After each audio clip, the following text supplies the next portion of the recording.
हूं। आज की शिक्षा है, प्रभु ने हमें नकारात्मक नेगेटिव बोलने से क्यों मना किया है।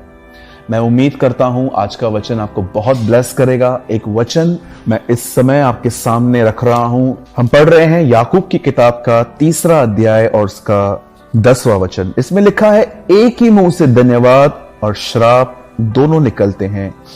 हे मेरे भाइयों, ऐसा नहीं होना चाहिए।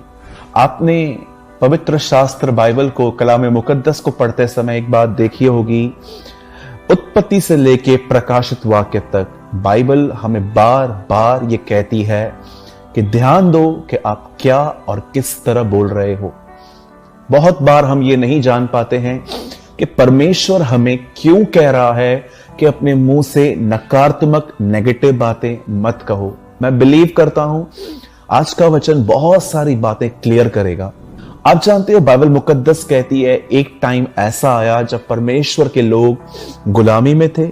मूसा उनको निकालने के लिए गया, फिरौन के हाथों से छुड़ाने के बाद जब उनको कनान लेके जा रहा था तो उनके आगे एक बादल चलता था और रात को आग का खंबा।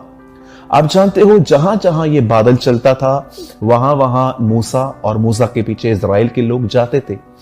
आप जानते हो, कई बार ऐसा हुआ कि इजराइल के जो लोग थे वो बोलने में बहुत ही ज्यादा हल्के से थे, केयरलेस थे। आपने इस बात को देखा। 11 दिनों का वो रास्ता था मिस्र से लेके कनान, पर बाइबल बताती है उन्हें मिस्र से निकलने के बाद वहां तक जाने में 40 साल लग गए। क्यों? आखिर कैसे ये रास्ता ब्रॉड हुआ? जी नहीं, रास्ता ब्रॉड नहीं हुआ, रास्ता बड़ा नहीं हुआ। कई बार इजराइल के लोग जब पाप करते थे तो वो बादल चला जाता था और कई बार वो सालों के बाद लौटता था और उसके बाद कोई नहीं जानता था उस देश का रास्ता, लेकिन वो बादल जहां जहां जाता था इजराइल के लोग भी वहां वहां जाते थे। आप जानते हो, इजराइल के लोगों के 11 दिनों के वो रास्ते 40 साल में क्यों पूरे हुए? सिर्फ एक वजह से, उनकी जुबान के कारण। कई बार वो कहते थे कि परमेश्वर बुरा है, कई बार वो मूसा को बुरा कहते थे, कई बार वो खाने पे कुड़कुड़ाते थे, पानी न मिलने पे कुड़कुड़ाते थे, बहुत नेगेटिव बात वो बोलते थे। और बाइबल में कई बार प्रभु ने उनको इस तरह कहा कि तुम क्या बोल रहे हो, मैंने सुना है। आप जानते हो कौन सी वो चीज थी जो परमेश्वर ने अपने आप को इनसे थोड़ा दूर कर दिया? बाइबल बताती है एक बार प्रभु ने शपथ खाई कि ये मेरे विश्राम में नहीं आ पाएंगे। वो था उनके नेगेटिव वर्ड्स। सुनिए, आप नेगेटिव कब बोलते हैं? याद रखिए, शब्द रिवील करते हैं, प्रकट करते हैं कि आपके हृदय में क्या है। यीशु ने कहा, भला मनुष्य मन के भले भंडार से भली बातें निकालता है, परंतु बुरा मनुष्य अपने हृदय से बुरी बातें निकालता है, क्योंकि जो मन में है वही मुंह पे आता है। जब वो नकारात्मक बोलते थे तो वो सिर्फ नकारात्मक नहीं बोलते थे, वो अपने अविश्वास को शब्दों से बाहर निकालते थे। और याद रखिए, परमेश्वर को विश्वास अगर आगे बढ़ाता है तो अविश्वास उसे एक जगह पे ठहरने के लिए कहता है। याकूब अपनी किताब में कहता है, एक ही मुंह से आशीष है, एक ही मुंह से श्राप है।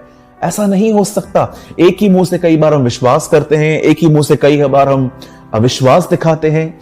आप जानते हो, जब भी इजराइल के लोग नेगेटिव बोलते थे, नकारात्मक बोलते थे, वो सिर्फ नकारात्मक नहीं बोल रहे थे, वो अपने अनफेथ को रिवील करते थे, वो अपने अविश्वास को प्रकट करते थे। और बाइबल साफ कहती है, विश्वास के बिना प्रभु को प्रसन्न करना अनहोना है, नामुमकिन है।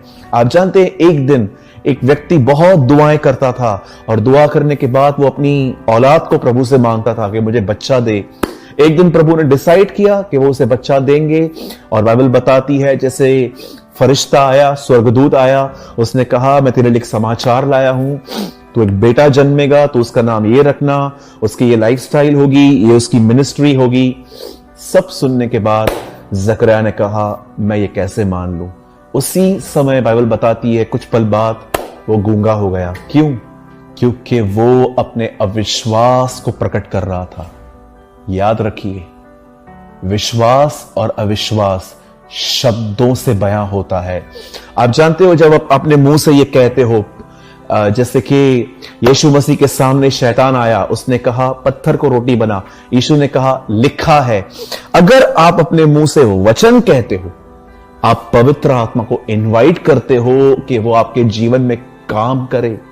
वो पवित्र आत्मा जो खुदा ने आपको दिया है, जब आप कुछ कहते हो वो उसके पीछे काम करता है जब आप वचन कहते हो। लेकिन जब आप अपने मुंह से अविश्वास, नेगेटिव बातें, कुछ ऐसी बातें जो सिर्फ दिमागी हैं, जब आप ये कहते हो, आप अपने जीवन में दुष्ट आत्माओं को इनवाइट करते हो कि वो आपके रास्तों को और खराब करें। इसीलिए बाइबल बताती है हमारे माइंड का रिन्यू होना जरूरी है, क्योंकि अगर माइंड रिन्यू हो गया तो हम सही टॉक करेंगे, सही बात करेंगे। आज मैं आप में से हर एक से पूछना चाहता हूं, एक चीज अपने आप से पूछिए, एक परीक्षा अपने आप से लीजिए। मुझे बताइए, आप नेगेटिव अधिक बोलते हैं कि आप परमेश्वर के बारे में, उसके वचन के बारे में, उसके व्यक्तित्व के बारे में बात करते हैं? बाइबल बताती है 2 चेले एमाउस के मार्ग पे जा रहे थे, वे बातचीत कर रहे थे कि क्या यीशु जीवित है? हमें तो नहीं लगता। जब वो यीशु की बातें कर रहे थे, बाइबल बताती है यीशु उनके बीच में आके खड़ा हो गया और यीशु ने उनसे पूछा, तुम क्या बात कर रहे हो? और आप जानते हैं, ये 2 वो लोग ठहरे जिन्होंने जीसस को गॉस्पेल बताया। उन्होंने यीशु को यीशु के बारे में बताया कि हमें लगता था कि वो हमारा मसीहा है, लेकिन वो मर गया, वगैरह वगैरह। आज मुझे एक बात पूछिए, आप अपने बीमारी के विषय में क्या बात करते? ये और बढ़ेगी, ये मुझे मार देगी, आज मैंने दवाइयां लेना चालू की है, मुझे सालों साल लेनी पड़ेगी, तब मैं जाके ठीक हो जाऊंगा। मुझे बताइए, आप अपने करियर के बारे में क्या बात करते हैं? मुझे बहुत कुछ फेस करना है, स्ट्रगल करना है। आप अपने परिवार के प्रति, जिससे अब तक उधार नहीं पाया है, उसके प्रति आप क्या बात करते हैं कि ये कैसे सुधरेंगे, ये मूर्ति पूजक है, ये हैं, ये वो हैं। आपका बिजनेस अगर डाउन है, मुझे बताइए, आप अपने बिजनेस के बारे में दोस्तों से क्या बात करते हैं कि मैं बहुत डिस्टर्ब हूं, ये हूं, वो हूं। आप देखिए, हम में से बहुत कम लोग हैं जो सकारात्मक वचन बोलते हैं, पर हम में से अधिकतर लोग नेगेटिव बोल के शैतान को अवसर देते हैं। क्यों कहती है बाइबल, शैतान को अवसर न दो। अगर वचन के ऊपर पवित्र आत्मा कार्य कर रहा है तो नेगेटिव शब्दों के ऊपर दुष्ट आत्मा काम क्यों न करेगा? बाइबल बताती है प्रेरितों के काम की किताब में, जब पतरस कुरनेलियुस के घर में प्रचार कर रहा था, लिखा है वचन को सुनने वालों पर पवित्र आत्मा उतरा। मेरे भाइयों, मेरी बहनों, यह बहुत महत्वपूर्ण है कि हम नकारात्मक बोलने से बचें। उनके नेगेटिव बोलने के कारण 11 दिन का रास्ता 40 साल में बदल गया। आज आप अपने आप से पूछें, कहीं ऐसा तो नहीं है कि समय के हिसाब से तो आपको टीचर हो जाना चाहिए था, लेकिन अभी भी आप अपनी क्रिश्चियन लाइफ में स्ट्रगल कर रहे हैं? जानते हैं क्यों? क्योंकि आप में अविश्वास है और इसलिए अविश्वास बाहर निकल रहा है। आइए, मैं आपको इनवाइट करता हूं, मैं आपको न्योता देता हूं, मैं आपको कहना चाहता हूं, आइए प्रभु में बढ़ें। हर दिन वचन पढ़ने के द्वारा अपने मन को नया करें और हर दिन परमेश्वर की भाषा, उसका वचन कहें। और आप देखिए, आप अपने जीवन में रिस्टोरेशन देखेंगे, आप अपने जीवन में परमेश्वर का हाथ देखेंगे। बाइबल बताती है सारा की मरी हुई गर्भ को देखकर भी इब्राहिम निर्बल न हुआ, पर दृढ़ होकर उसने परमेश्वर की महिमा की।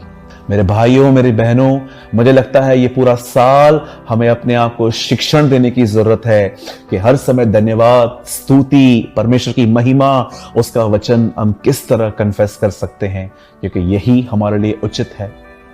मैं विश्वास करता हूं इस छोटे से वीडियो में आपको कुछ गहरी बातें समझ में आई होंगी कि हम जब नकारात्मक बोलते हैं तो हम अपने अविश्वास को बाहर निकालते हैं, और वचन कहता है अविश्वास खुदा को काम करने नहीं देता। यीशु उनके अविश्वास को देखकर उनके बीच में कुछ नहीं कर पाया।